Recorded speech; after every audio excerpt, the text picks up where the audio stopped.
Bom dia, paz no Senhor Deus, que o seu dia seja pacífico, que o seu coração esteja muito feliz, o seu corpo saudável. E se estiver enfermo, que Jesus cure.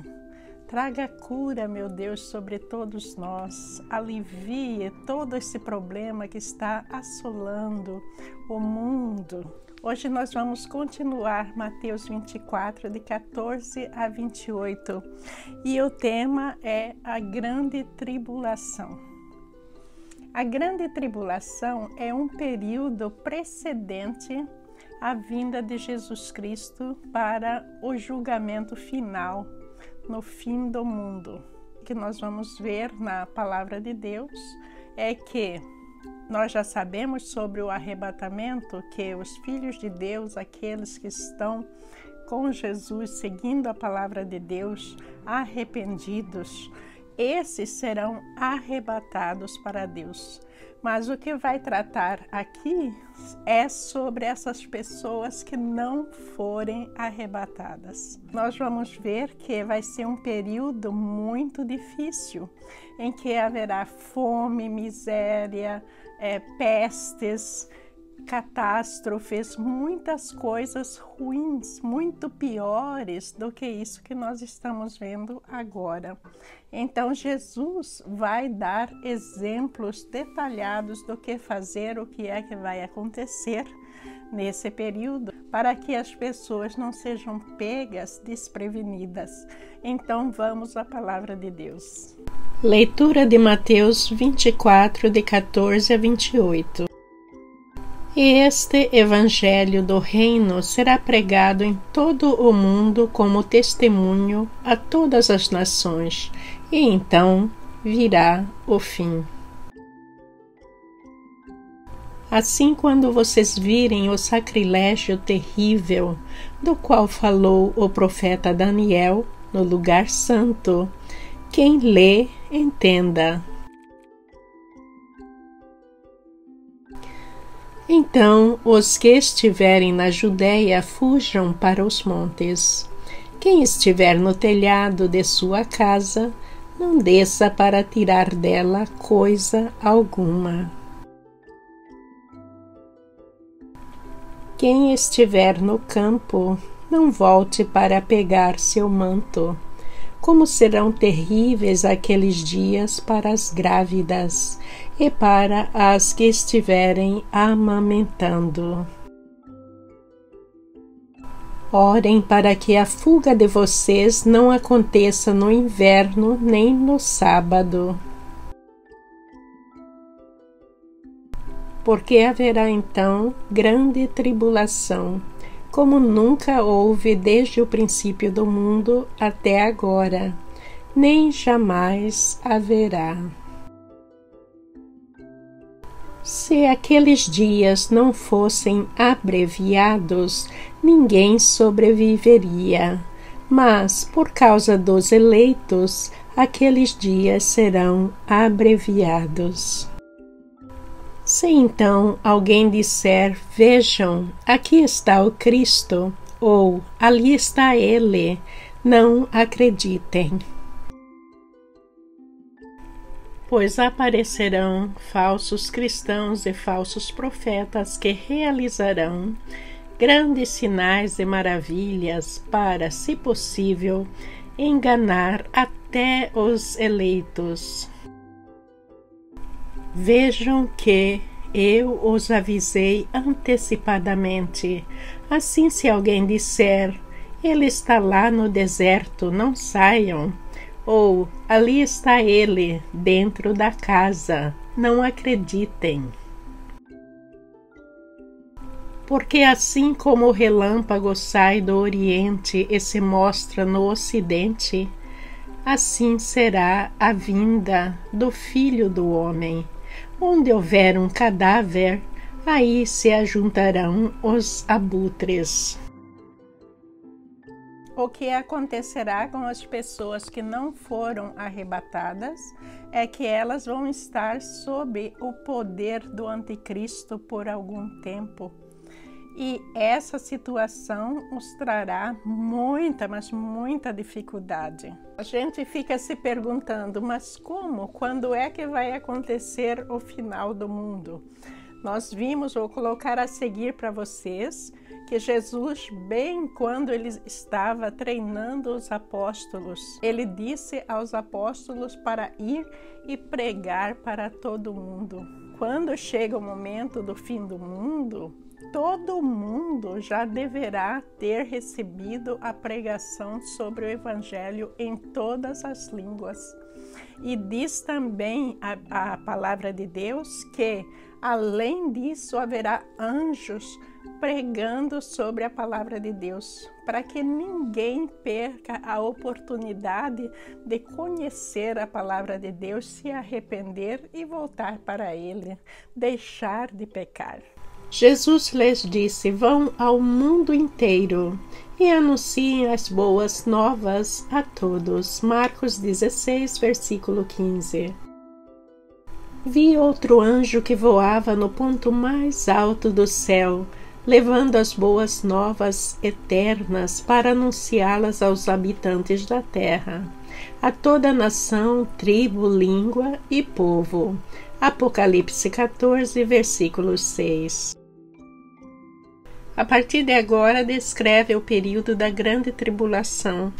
O sacrilégio terrível refere-se ao afastamento de Deus do templo e à destruição do mesmo, que aconteceu, como nós já vimos, nos anos 70 depois de Cristo.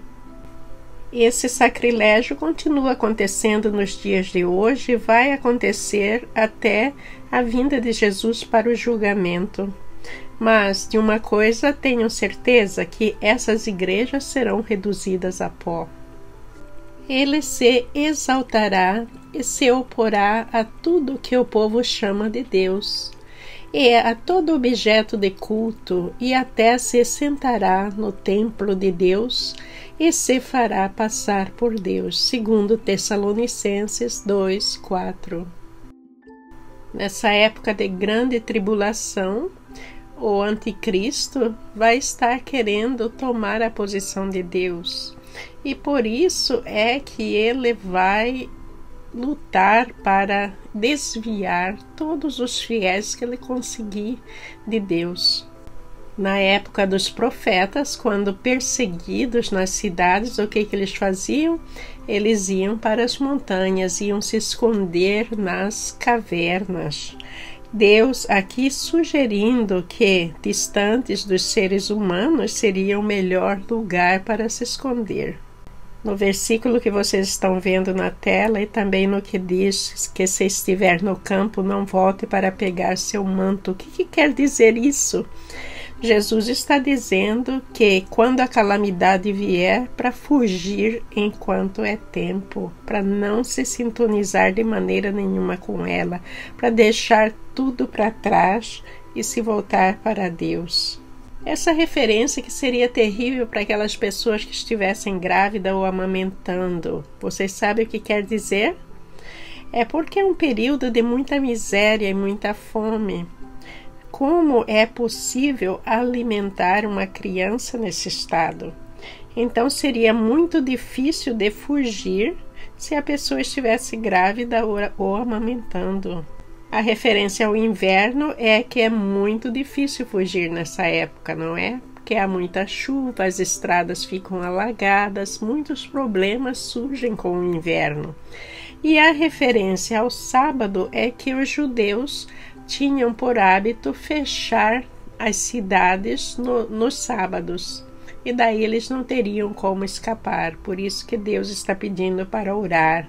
Esta grande tribulação refere-se ao derramamento da ira de Deus sobre a terra, sobre o povo desobediente, o povo que rejeitou a Deus, o povo que não aceitou Jesus como seu Salvador, a igreja fazendo comércio da palavra de Deus.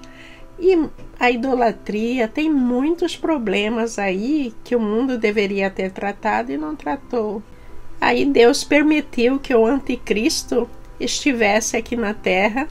Mas, e aí, aquelas pessoas que não foram arrebatadas, será que elas ainda tinham chance de ir para Deus? Vamos ver o que está dizendo em Apocalipse a seguir. Então um dos anciões me perguntou: quem são estes vestidos de branco? De onde vieram? Apocalipse 7:13. Eu lhe respondi: Senhor, tu sabes. E ele disse: são aqueles que vieram da grande tribulação, lavaram e branquearam suas vestes no sangue do Cordeiro. Apocalipse 7, versículo 14. Por isso estão diante do trono de Deus e dia e noite o servem em seu templo. E aquele que se senta no trono lhes dará abrigo. Apocalipse 7, versículo 15. Nunca mais terão fome nem sede, e o calor do sol nunca mais os queimará.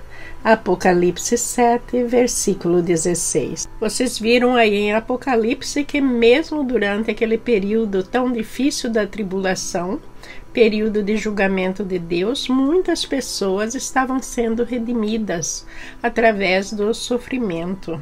Se aqueles dias não fossem abreviados, ninguém sobreviveria. Quer dizer que nesses dias a presença da besta do Apocalipse, que é o anticristo, foi permitido aqui na terra.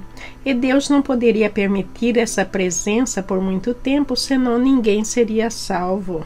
Deus não quer que o povo eleito ou os redimidos sofram além do necessário. Essa parte aí em que Jesus está advertindo claramente sobre os falsos profetas.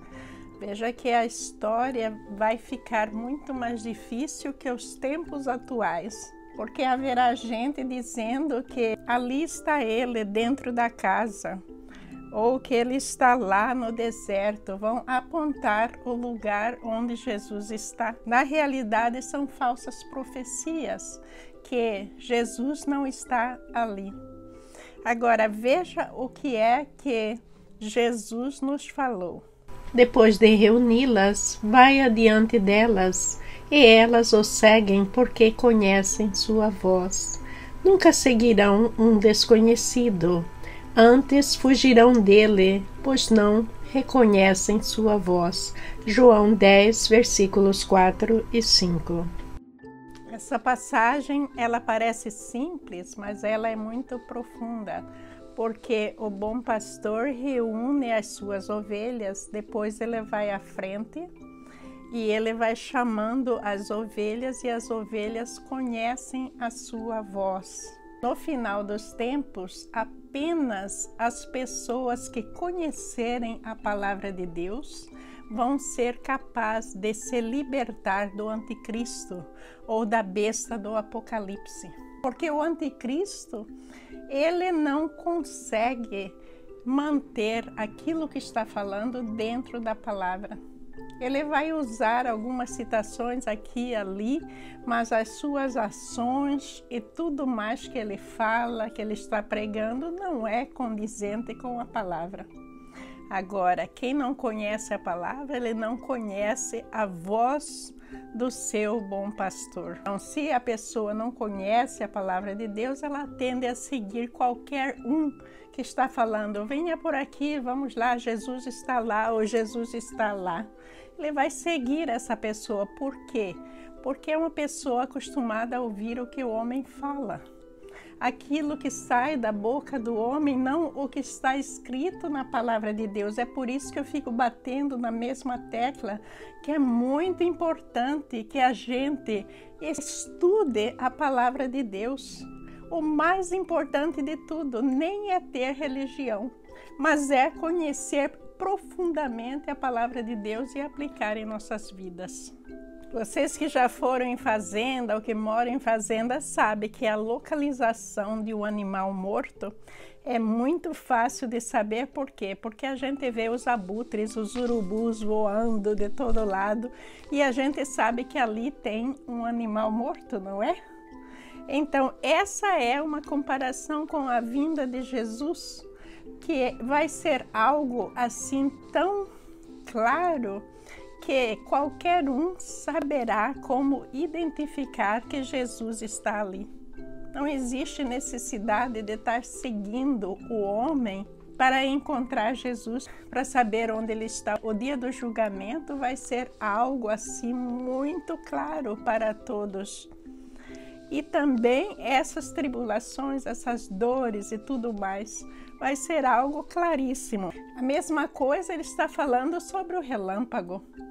Quando existe um relâmpago em um determinado lugar, é muito fácil de identificar. Você vê aquele clarão caindo sobre uma árvore, você sabe que o relâmpago caiu ali, não é? Essa comparação é para a pessoa ter certeza que o dia que Jesus vir, ninguém vai precisar falar para você: Jesus veio, Jesus está em tal lugar, em tal chácara, em tal cidade. Não. Ele será anunciado individualmente para cada um de uma maneira que a pessoa não tem como dizer não, não é verdade, não é ele. Nós vamos continuar este assunto na semana que vem, com a graça de Deus. Que Jesus nos abençoe com um final de semana maravilhoso. Vão às suas igrejas, vão aprender a palavra de Deus, não deixe a sua Bíblia engavetada. Espero que com essa mensagem de hoje nós todos entendemos a grande necessidade de estudar a Bíblia, de estar praticando a palavra de Deus o tempo todo. Que Jesus nos acrescente sabedoria e boa vontade para a sua palavra. Bom dia e muita paz no seu coração. Amém.